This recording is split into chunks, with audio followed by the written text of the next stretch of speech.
아니 얘가 도대체 한국에 가서 왜 이렇게 변한 거야? 어떻게 집안에서 바닥에 막 더럽게 그러는 거니? 엄마, 한국이 요새는 유행이에요. 한국 문화가 최고라고요. 내가 너를 한국에 보내는 게 아니었는데 다 내 잘못이구나. 한국의 드라마를 처음 본 외국인들은 한국의 생소한 생활 모습 때문에 충격을 받는다고 합니다. 실내에서 신발을 벗고 생활하는 모습이나 침대 없이 바닥에 이불을 깔고 잠을 자는 모습은 몇몇 나라에서는 절대로 상상할 수 없는 아주 생소한 생활 습관인데요.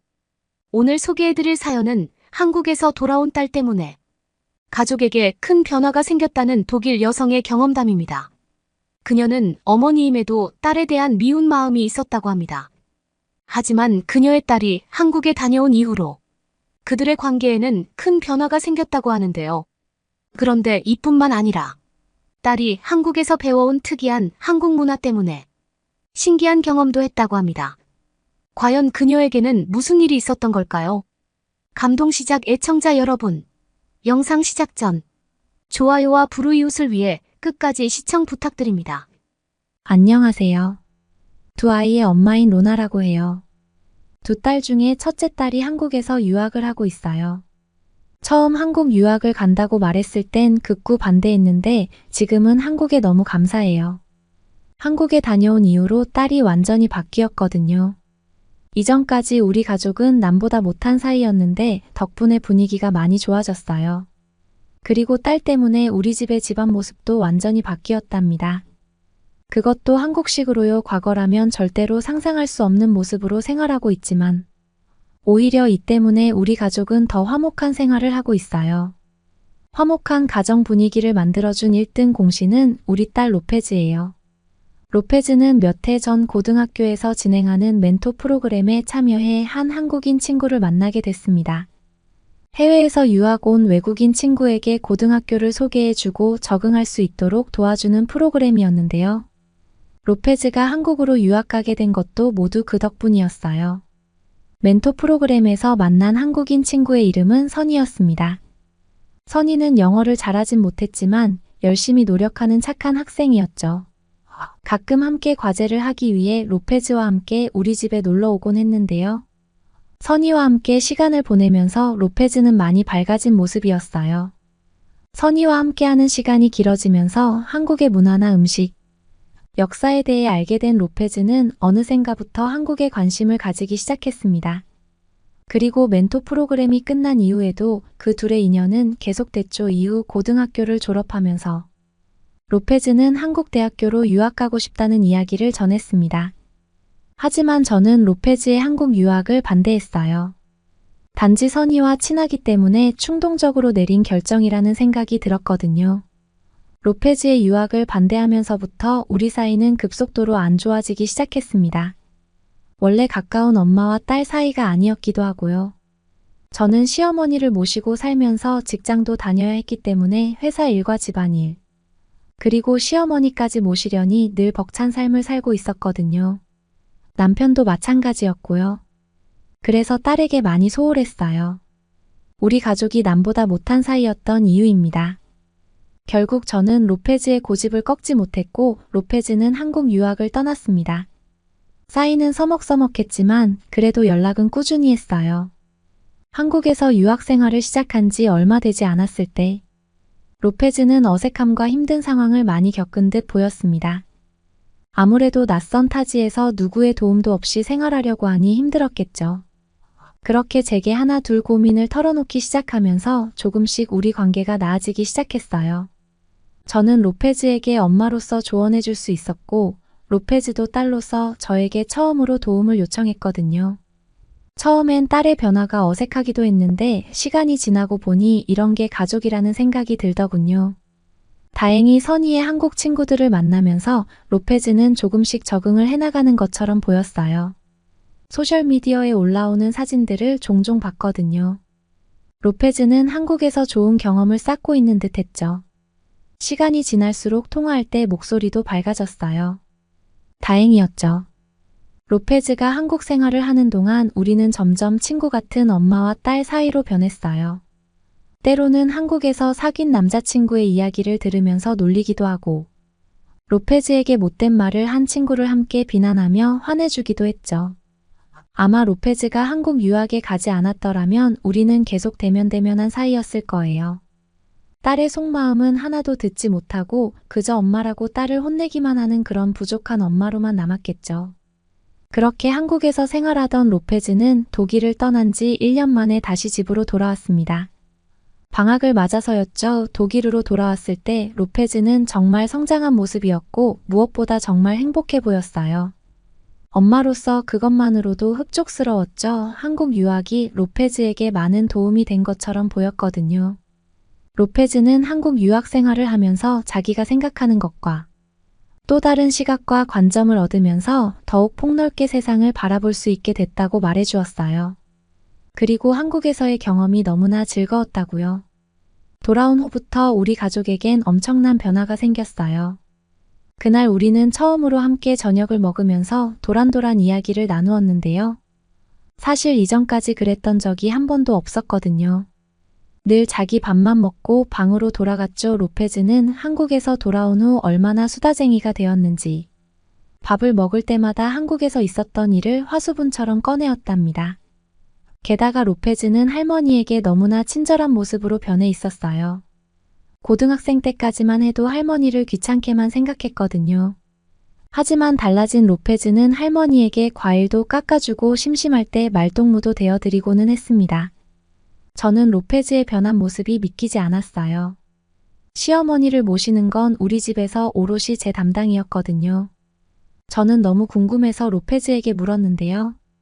그러자 딸은 한국에서 독거노인을 돕는 봉사활동을 시작하면서 어르신을 대하는 태도가 완전히 바뀔 수 있었다고 말해줬어요.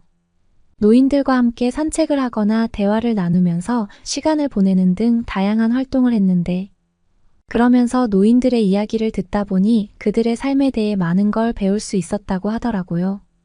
그러면서 문득 독일에 계신 할머니가 떠올랐대요. 그런데 왜 지금까지 자기는 할머니를 홀로 방치했는지, 자기가 손녀인데도 그동안 손녀 노릇을 전혀 하지 못한 것에 대해 후회했고 독일로 돌아간다면 달라진 모습을 보여드리고 싶었다고 하더라고요.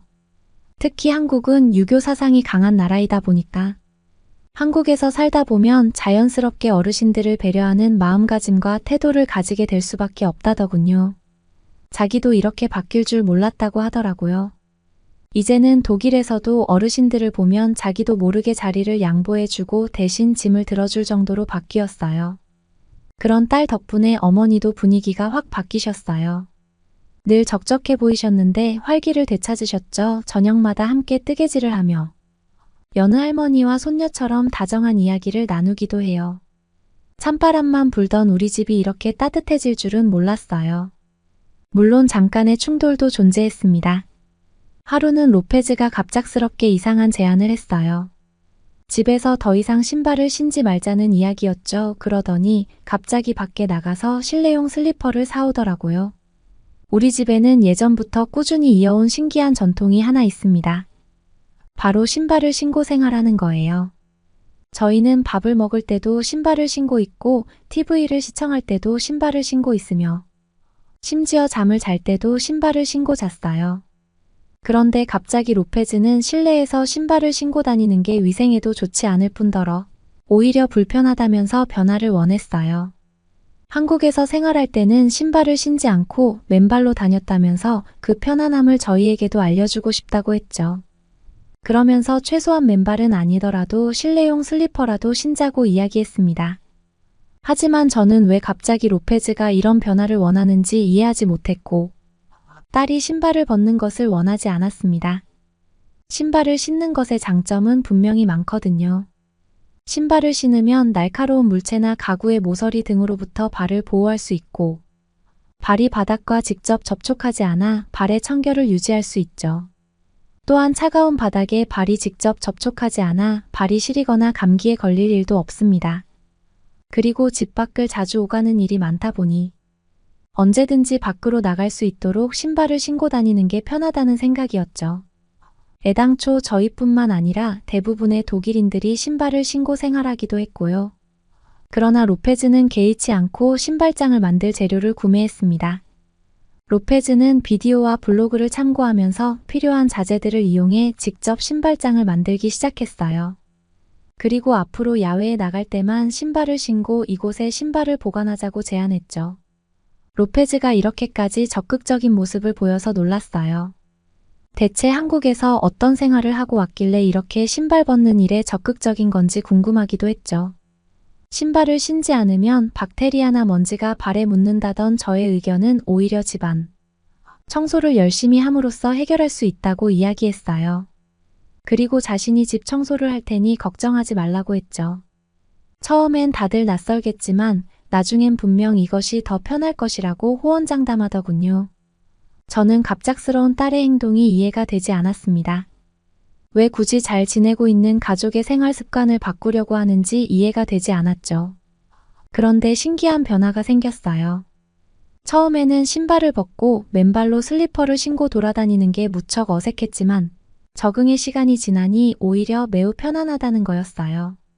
원래는 신발을 신었을 때의 발에 느껴지는 안정감 때문에 신발을 벗을 수 없을 거라고 생각했는데 오히려 신발을 벗고 발이 자유롭게 움직이니까 그게 더 편안하게 느껴지더라고요.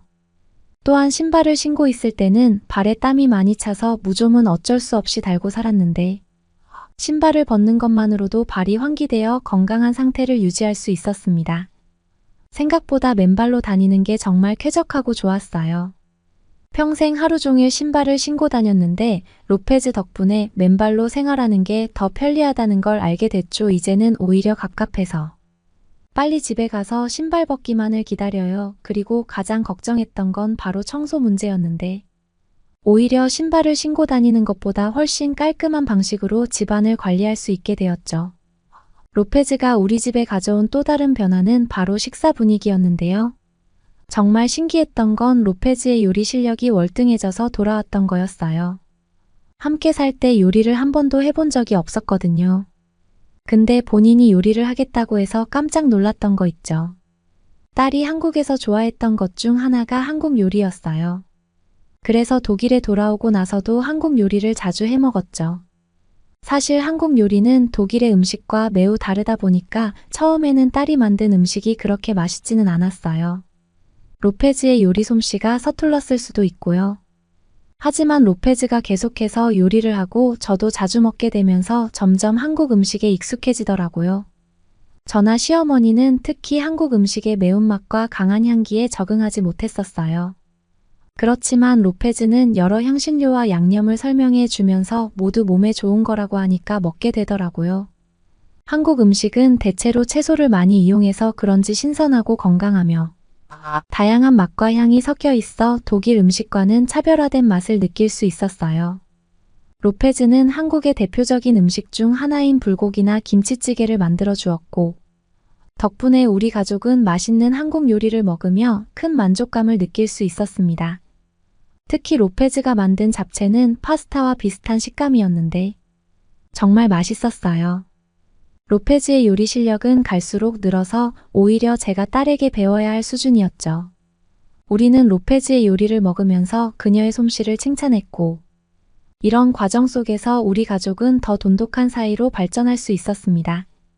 도대체 예전엔 어떻게 밥을 먹으면서 한마디도 하지 않을 수 있었는지 그때가 까마득해요. 결과적으로 로페즈 덕분에 독일에서도 한국 요리를 계속 먹을 수 있었습니다. 처음에는 어색했는데 나중에는 딸이 밤늦게 들어와 한식을 못 먹는 날이 되면 오히려 그리워지더라고요.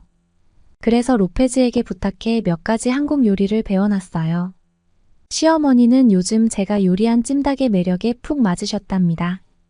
로페즈는 지금 다시 학업을 위해 한국으로 돌아간 상태인데요.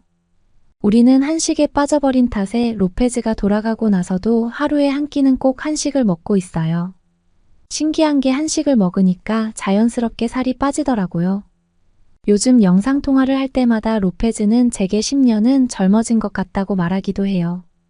아무튼 로페즈가 한국에 다녀온 이후 우리 가족은 완전히 바뀌었어요.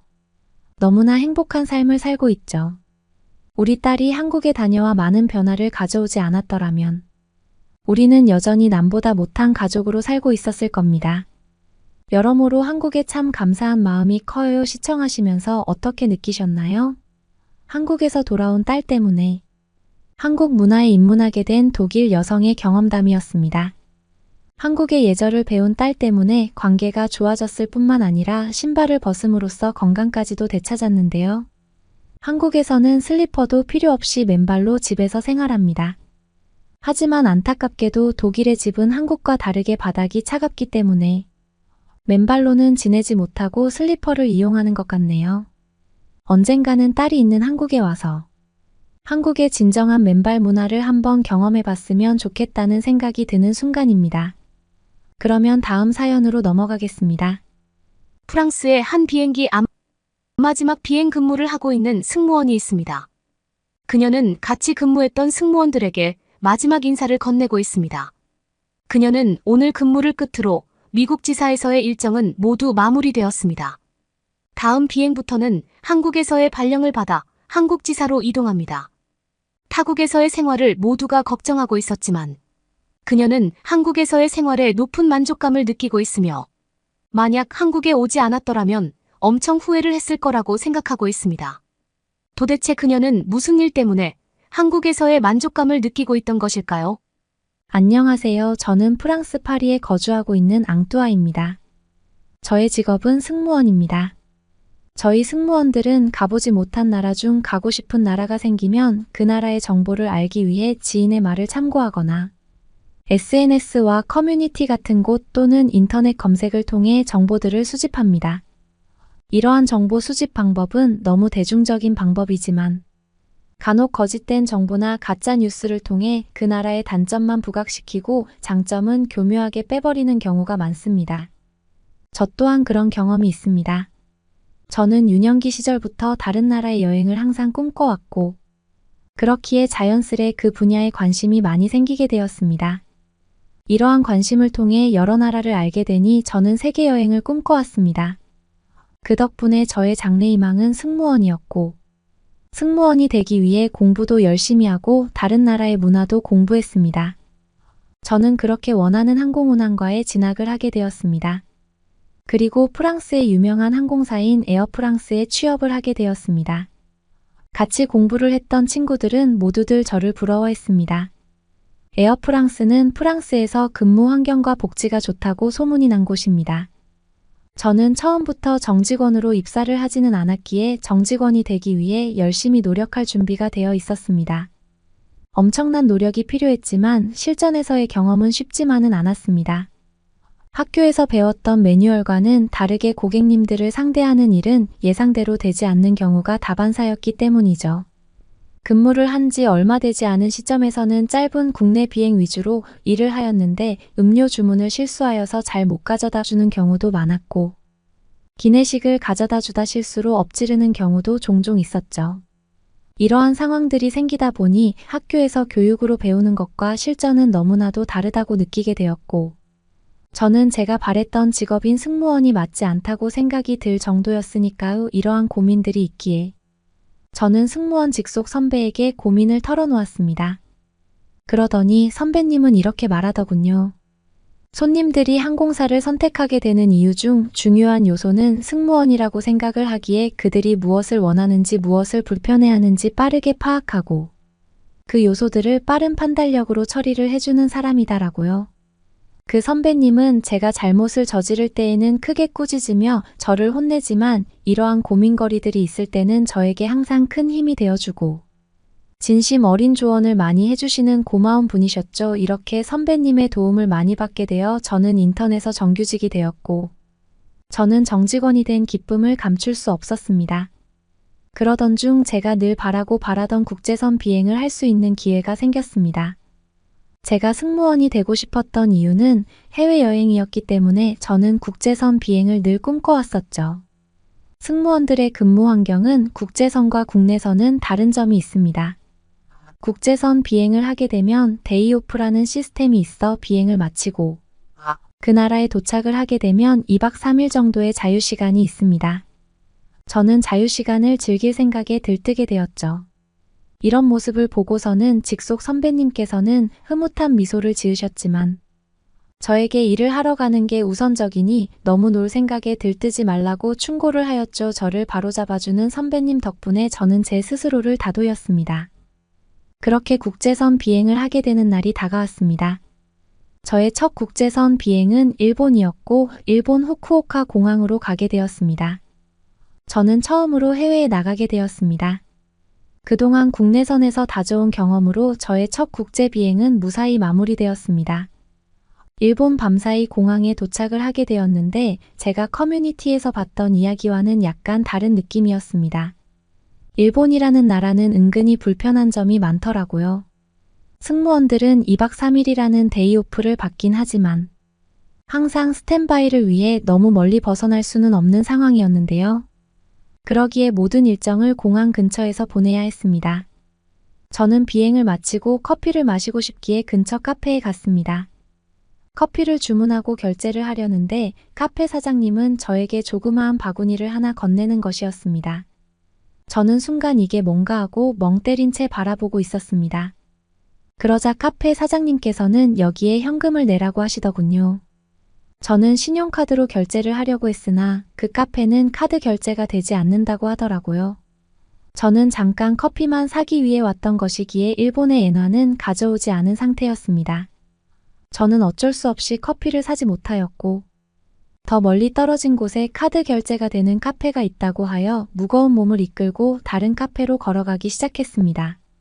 그렇게 커피를 마시고 식사 시간이 되어 공항 근처의 식당을 찾아보기 시작했습니다. 저는 왠지 카드 결제가 안 되는 식당들이 많을 것이라 생각을 하여 숙소에 들려서 현금을 챙겨왔습니다. 그리고서는 깔끔하게 생긴 식당에 들어갔습니다. 이 식당은 나름 유명한 식당이기에 저는 음식을 먹고 혹시 카드 결제가 되냐고 물어보았죠. 그러더니 가게 사장님은 현금만 받는다고 하더라고요. 저는 아직도 이런 나라가 있다는 게 의아했습니다. 주변 노점상들은 카드 결제가 안 된다는 사실이 이해가 되지만 유명한 가게에서조차 카드 결제가 안 되는 게 충격적이었어요. 그렇게 저는 2박 3일의 일정을 마치고 다시 프랑스에 돌아오게 되었습니다. 그리고 회식 자리에 참여했죠. 저의 직속 선배님께서는 저에게 묻더라고요. 첫 국제 비행은 어땠냐고 저는 대답했습니다.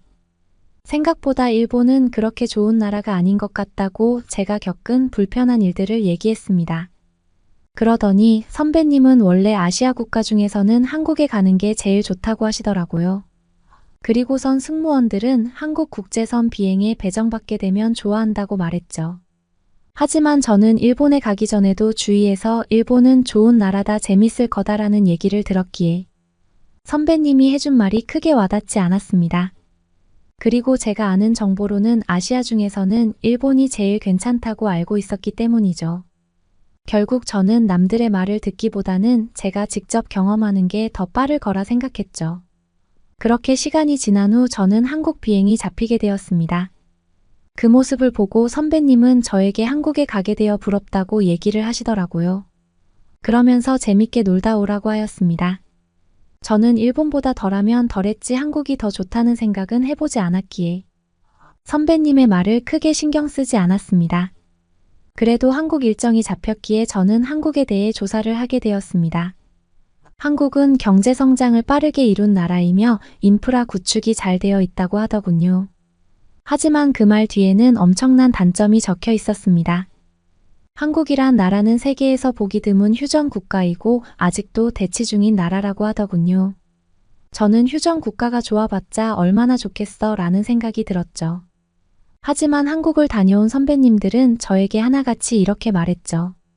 한국에 가게 되면 되게 놀랄 거다. 최근에 갔던 일본을 생각하지 말라고 하였죠. 그리고 세계 최대 항공사 비교 사이트를 보게 되었는데 한국의 공항에 대한 평가는 상당히 높게 평가되어 있더라고요. 그 중에서도 한국의 인천공항은 세계적으로도 매년 상위권을 유지하고 있었습니다. 모든 정보와 주위 사람들은 저에게 한국은 좋다고 말하였으나 일본에서의 경험이 있기에 저의 기대감을 그리 크지 않았습니다. 시간이 지나 저는 한국행 비행을 하게 되었죠. 비행기 안에는 그런데 비행 도중에 갑자기 어린아이에게 울어대기 시작했습니다. 아이를 아무리 달래도 아이의 울음은 그치지 않았습니다. 마침 근처에 앉아있던 한국인 아주머니께서 다가오더니 우는 아이를 달래주기 시작했습니다. 그러자 아이는 언제 울었냐는 듯이 울음을 멈추더라고요. 그러면서 아이에게 막대 사탕을 쥐어주더니 아이를 진정시켜주더라고요. 저는 그 모습을 보고는 깜짝 놀랐습니다. 제가 아직은 비행에 대해 많은 경험이 있지는 않지만 한국인 탑승객을 통해서 따뜻한 마음을 느끼고 배울 점이 있다는 것을 깨닫게 되었습니다. 그렇게 저는 한국의 인천국제공항에 도착을 하였습니다. 저는 내리자마자 펼쳐지는 광경에 놀라지 않을 수 없었습니다. 인천공항에 내리자마자 세련되고 깔끔한 건물에 압도되었고 프랑스에서도 아직 제대로 시행되지 않은 스마트 시스템이 있더라고요. 제가 프랑스에서는 여러 공항을 돌아다녀 봤지만 한국에만 있는 스마트 항공권 기능을 보고 정말 놀랐습니다. 한국에는 사소한 거 하나까지 디지털화가 되어 있는 게 정말 편리했습니다. 체크인뿐만 아니라 수화물을 위탁하는 과정도 사람이 짐을 기다리는 것이 아니더라고요. 제 수화물이 나오면 체크인을 했던 스마트 시스템에서 알려주더라고요. 저는 이런 시스템을 보고 미래에 온 듯한 착각을 하게 되었습니다. 이런 스마트 시스템들은 왜 인천국제공항이 세계 공항 중 항상 상위권에 있고 높은 만족도를 자랑하는지 알 수 있더라고요. 스마트 시스템은 프랑스 공항에서도 따라 사용하면 얼마나 좋을까? 라는 생각도 했습니다. 프랑스는 한국보다 빠른 성장을 이루긴 했지만 그만큼 최신식 건물도 아니고 노후된 건물들이 많았거든요. 안내 로봇은 인천국제공항의 모든 정보를 제공해 주더라고요. 이런 시스템을 덕분에 인천공항에 처음 온 저도 크게 어려움을 겪지 않았습니다. 공항 정보뿐만 아니라 한국에 대한 모든 정보를 알려주더라고요. 공항 내부에는 식당만 있는 게 아니라 잠깐의 휴식을 취할 수 있는 수면실, 세계에서 유명한 공항에만 있는 세탁소와 샤워 시설까지 있더라고요. 저는 가장 놀랐던 건 화장실이었습니다. 세계 어느 공항에 가도 이렇게 깔끔하고 깨끗한 화장실은 없을 겁니다. 심지어는 클래식 음악도 나오고 향기마저 되게 좋았습니다. 여성을 위한 파우더룸과 아이와 같이 쓸 수 있는 화장실 변기 기저귀를 갈 수 있는 베이비룸까지 있더라고요. 저는 커뮤니티에 있던 글과 선배님이 해준 말들이 이제 공감이 되기 시작했죠. 심지어는 오히려 더 낮게 평가되지 않았나 라는 생각이 들 정도였습니다. 그리고는 숙소로 이동을 하게 되었는데 저는 한 번 더 놀랐습니다. 공항과 지하철이 이어져 있기에 가는 길은 너무나도 빠르고 지하철 좌석은 넓고 내부는 쾌적하고 시원했습니다. 그렇게 배정받은 숙소에 도착을 했고 저는 한국을 너무 낮게 평가했다. 곧 또 한 번 생각이 들었습니다. 프랑스에서의 체크인 시스템은 대기 시간이 항상 길었는데 한국은 그렇지 않았습니다. 여기서도 스마트 시스템을 이용해 체크인을 진행하더라고요. 덕분에 대기 시간은 그리 길지 않았습니다. 호텔은 깔끔하면서도 세련된 느낌의 건축물과 은은하게 풍기는 향기도 너무 좋았습니다. 한국은 화장실부터 모든 곳에 좋은 향기가 나서 덩달아 기분마저 좋아졌습니다. 그리고 저는 음료를 마시기 위해 건물 외부에 있는 편의점에 갔습니다. 일본에서의 경험 때문에 혹시 모를 마음에 현금까지 챙겨갔죠. 저는 편의점에 가고 있는 도중 자판기를 발견했습니다. 저는 여기서 한 번 더 놀랐습니다. 일본에서는 가게에서도 카드 결제가 되지 않았는데 한국의 자판기는 카드 결제가 되는 것이었습니다. 저는 덕분에 편의점까지 가지 않고 음료수를 마실 수 있었습니다. 이렇게 한국의 편의시설에 놀란 후 저는 2박 3일 일정을 마치고 프랑스에 갔습니다. 저는 선배님을 만나 한국에서의 경험을 하나하나 말씀드렸습니다. 왜 그렇게 한국을 칭찬했는지 이제는 정확히 알게 되었다고 했습니다. 그 이후에 저는 한국 지사에서 일을 하고 싶다고 강력하게 말하였고 지금의 저는 한국 지사로 가게 되었습니다. 현재는 한국에서 아시아권만 운행하는 비행만 하게 되었고 지금은 너무 만족스러운 삶을 살고 있습니다. 제가 만약 한국 국제 비행을 하지 않았더라면 조금이라도 더 늦게 한국에 왔었더라면 지금의 이 행복은 느끼지 못했을 거라는 생각이 듭니다. 가끔 주변 지인들은 저에게 가봤던 해외 중에 좋았던 나라가 있냐고 묻습니다. 저는 그럴 때마다 시간이 오래 걸려도 한국 여행은 해봐야 된다고 입버릇처럼 말합니다. 그리고서는 말로 표현할 수 없는 경험을 하게 될 거라는 기대감도 심어주곤 합니다. 제가 실제로 그렇게 느꼈으니까요. 이 글을 보는 사람들도 한국의 문화와 편의시설, 인프라를 꼭 경험해 보셨으면 하는 마음에 글을 써봅니다. 그러면 다음 사연으로 넘어가겠습니다. 저녁 식사 시간이 되자 서울 중심의 거리는 사람들로 북적이기 시작했습니다. 외국인 두 모녀는 한국으로 여행을 온 후 저녁을 먹기 위해 식당으로 들어갔습니다. 두 모녀는 한국에서 가장 많이 즐겨 먹은 어느 한 국밥집으로 들어갔습니다. 딸과 함께 구석 한편에 자리를 잡고 주문을 하려고 하는데 건너편 테이블에 앉아있는 남자를 보고 화들짝 놀라는데요. 이들은 도대체 한국에 무슨 이유에서인지 어떤 경험을 했는지 알아보도록 하겠습니다. 안녕하세요. 저는 호주에 사는 산드리아입니다. 제 나이는 이제 50에 가까워지고 있습니다. 저에게는 바라보기만 해도 흐뭇한 딸 아이가 한 명 있습니다. 이름은 일렌시아로 딸 아이도 어느새 20에 가까워지는 나이가 되었네요. 너무나도 사랑스러운 딸이지만 우리 딸은 아빠의 얼굴을 일평생 보지 못한 불쌍한 아이입니다. 저는 일렌시아를 정말 열심히 키웠다고 자부할 수 있습니다. 이 이야기를 하려면 20여 년 전으로 돌아가야 하는데요. 그 당시 저는 25살이었습니다. 제 전공은 의학이었고 졸업 후 레지던트로 병원에서 근무를 했었습니다. 그 당시에는 레지던트 수습 기간에 해외로 6개월 정도 파견을 나가야 했습니다. 그렇게 저는 한국으로의 파견을 결정했었죠. 그 당시에 한국은 보건 시스템을 구축하는 단계였었고 한국 정부는 의료 서비스와 공공보건의 확충을 위해서 노력을 하고 있는 단계였기에 지금 현재 한국의 보건 시스템과는 완전히 다른 인프라를 구성하고 있었습니다. 의료 장비도 턱없이 부족한 탓에 기존 호주에 있던 의료 장비들을 챙겨가야 하는 상황이었습니다. 그렇게 비행기를 타고 한국에 도착을 했습니다. 당시 한국은 지금처럼 부유하지 않았기에 길거리에는 노숙을 하는 사람들, 심지어는 외국인을 보고 구걸을 하는 사람들까지 있던 시기였습니다. 치안도 좋지 않았던 터라같이 갔던 선생님들은 저에게 조심할 것을 당부했습니다.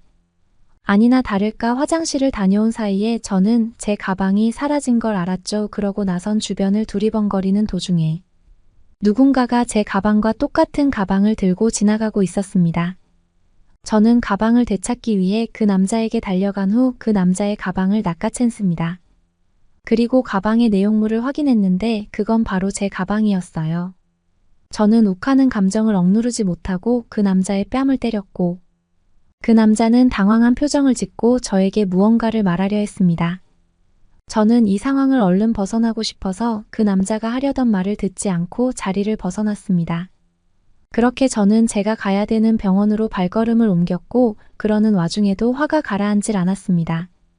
이런 한국에서 6개월이라는 시간을 보내야 한다는 생각이 벌써부터 머리가 아팠죠. 그렇게 저는 짐을 정리한 후 한국의 선생님들에게 자기소개를 하고 인사를 했어요. 저는 한국말을 잘하지 못하기에 의사소통이 불편할 거라 생각했는데 한국분이 호주식 영어를 구사할 줄 알아서 의사소통에 큰 문제는 없었어요. 그렇게 한 분씩 인사를 하는데 제 가방을 도둑질한 그 남자가 서 있었습니다. 단순히 도둑이라고 생각했던 남자가 어떻게 의사가운을 입고 있는 거지 하며 여러 가지 생각이 들더라고요. 알고 봤더니 그 남자는 길거리에 덩그러니 놓여있던 가방을 보고 주인을 찾아주려고 주변을 살피는 상황이었고 저는 그 장면만 보고서는 묻지도 따지지도 않고 뺨을 때렸던 것이었습니다. 가방을 찾아주려고 한 착한 사람이었던 것입니다. 저는 그 남자를 찾아갔습니다. 너무 미안한 마음에 커피를 하나 사고 메모지에 죄송한 마음을 담아 글을 적었습니다. 그 남자는 사과를 받아주긴 하였으나 저에 대한 좋지 않은 감정은 여전해 보였습니다. 제가 사과의 의미를 담아서 준 커피는 일주일이 넘도록 방치되어 있고 저를 봐도 인사도 하지 않았죠. 그렇게 한 달이 지났고 저는 다른 선생님들과는 친해졌지만 그 남자와는 첫 만남의 기억 때문인지 말도 섞어보지 못한 상황이었습니다. 한국 병원에서는 당직이라는 것을 서게 되는데 2명씩 한 조로 하루 동안 병원에 근무를 해야 했습니다. 저희 둘은 같은 날 당직을 배정받게 되었고 하루 동안 근무를 같이 해야 했습니다. 말을 섞을 기회조차 없었기에 저는 용기를 내어 말을 건넸습니다. 저는 산드리아이고 아직 경험이 많이 부족하기에 한국의 레지던트로 경험을 하러 왔다고 말했습니다. 그분의 이름은 김준수였고 자신도 레지던트 시절 호주에서 경험을 쌓았다고 얘기했습니다. 그래서 호주식 영어를 어느 정도 구사할 줄 안다고 얘기를 하더라고요. 그렇게 저희 둘은 어색한 기류가 흐르는 상황 속 야간 당직을 서고 있었습니다. 그런데 갑자기 응급 상황이 발생하는 거였어요. 환자 중 한 분이 무호흡 증상이 오는 거였습니다. 저는 경험이 많지도 않고 너무 갑작스런 상황에 안절부절 못하고 그대로 굳어버리게 되더군요. 그러자 김준수 선생님은 저를 안심시키고 심장 충격기를 가져오라고 하더군요. 그렇게 그 선생님은 어수선한 상황에서 환자에게 심폐소생술을 진행했습니다. 저는 심장 충격기를 가져오고 그 선생님은 심장 충격기를 사용해 환자의 호흡을 조금씩 되찾기 시작했습니다. 처음으로 겪는 응급 상황에 저는 다리가 풀려버렸습니다. 그치만 한편으로는 김준수 선생님이 있기에 굉장히 다행이라고 생각했습니다. 심폐소생술을 하느라 굉장히 힘이 들었을 텐데. 다리가 풀려버린 저를 부축하고는 휴게 공간까지 데려다 주더라고요. 그런 상황 속에서 저의 심장은 쿵쿵대기 시작했습니다. 그 일을 겪은 이후로 김준수 선생님을 볼 때마다 저의 심장은 빠르게 뛰기 시작했습니다. 저는 그렇게 그 선생님을 좋아하게 됐습니다. 하지만 시간은 흘러 저는 곧 자국인 호주로 가야 되는 상황이 되었죠. 그 상황이 돼서까지도 저는 제 마음을 표현하지 못하였습니다. 다음 주면 호주로 다시 돌아가야 되는데 저는 고민하기 시작했습니다. 제 마음을 표현하는 게 맞을지 아니면 제 가슴에 묻어두고 떠나는 게 맞을지. 그러던 와중에 김준수 선생님은 저에게 곧 호주로 가니 자기와 함께 저녁 식사를 하자고 하더라고요. 그렇게 저희는 저녁을 먹게 되고 그게 끝이 아닌 2차로 술까지 먹게 되었습니다. 그날 결국 저희는 사랑을 나눴습니다. 저와 김준수 선생님은 빠른 속도로 가까워졌고 떠나기 전까지도 마지막 식사도 같이 했습니다. 그는 국밥을 정말 좋아했기에 하루도 빠짐없이 병원 앞에 있는 국밥집을 갔습니다. 처음 먹어보는 음식이기에 낯설고 거부감도 들었지만 그가 좋아하는 음식이라 저도 기분 좋게 먹었습니다. 그는 저에게 고백을 했고 저는 거절을 할 수밖에 없었습니다. 저에 대한 마음은 그와 사랑을 하고 함께하고 싶었지만 그 당시의 국제연애는 너무 어려운 환경이었습니다. 지금처럼 스마트폰과 인터넷이 잘 형성되어 있던 시절이 아니었으니 말이죠. 그렇게 출국 당일날이 되었는데 그 남자는 모습은 어디에서도 보이질 않더군요. 마지막으로 얼굴이라도 보고 떠나고 싶었지만 그 남자는 끝끝내 나타나지 않았습니다. 저는 결국 마지막 인사도 하지 못한 채 호주행 비행기에 탑승했고 눈물이 멈추질 않더라고요. 남자는 저에게 첫사랑이었고 모든 걸 처음 한 남자이기 때문에 이 남자와의 추억은 쉽게 잊혀지지 않았죠. 저는 호주에 돌아가서도 그 남자 생각에 일이 손에 잡히질 않았죠. 항상 머릿속은 그 남자 생각뿐이었습니다. 그러던 어느 날 저는 식당에서 식사 중이었는데 구토 증상이 심하게 들기 시작했었죠. 평상시에는 증상이 없다가 음식 앞에만 가면 증상이 발생해서 혹시나 하는 마음에 병원을 갔습니다. 병원에서 검사를 해보니 저는 너무 놀랐습니다. 임신이라고 하더라고요. 저는 한국의 병원에 전화를 한 후 김준수 선생님을 찾아달라고 했죠. 그런데 들려오는 답변은 김준수 선생님은 지금 더 이상 한국에 있지 않는다는 얘기였죠. 그는 그 병원을 그만두고 미국으로 떠났다는 얘기를 전해 들을 수 있었습니다. 그 당시에는 연락할 수 있는 방법이 없었기에 저는 그 남자를 찾기를 포기한 후 홀로 아이를 낳아야 했습니다. 그렇게 낳은 아이가 바로 일렌시아입니다. 아이를 낳고 나서부터는 모든 육아를 저 혼자 감당해야 했기 때문에 저는 너무 힘이 들었습니다. 아이를 보면 너무 이쁘기도 했지만 그 남자와 같이 키우는 모습을 상상하며 눈물을 흘리는 날도 많았죠. 저는 그럴수록 제 자신에게 채찍질을 하며 정신 상태가 무너지지 않게 마음을 다잡았습니다. 아빠 없이 자란 아이라는 꼬리표를 달게 할 수는 없었기에 일과 육아에 제 모든 걸 쏟았습니다. 그렇게 남부럽지 않게 아이를 키웠습니다. 딸 아이가 가지고 싶어 하는 것을 전부 사주지는 못했지만 부족함 없이 잘 키운 딸은 명문 대학교에 입학을 하고 지금은 대기업에 들어가서 남부럽지 않은 생활을 하며 살고 있습니다. 어느 날은 딸아이가 저에게 여행을 가자고 말하더군요. 저는 미국이나 휴양지를 가자고 할 줄 알았는데 딸은 저에게 한국에 가자고 말을 하였습니다. 제가 어렸을 때 아빠에 대한 얘기를 한 적이 있기에 자기의 아버지가 한국 사람이란 걸 알고 있습니다. 그래서 저는 아빠 때문이냐고 물어봤는데 단지 한국에 가보고 싶은 거라고 얘기했습니다. 요즘 한국은 K-팝, K-드라마 등 한류 문화가 유명해진 상태이긴 했으니까요.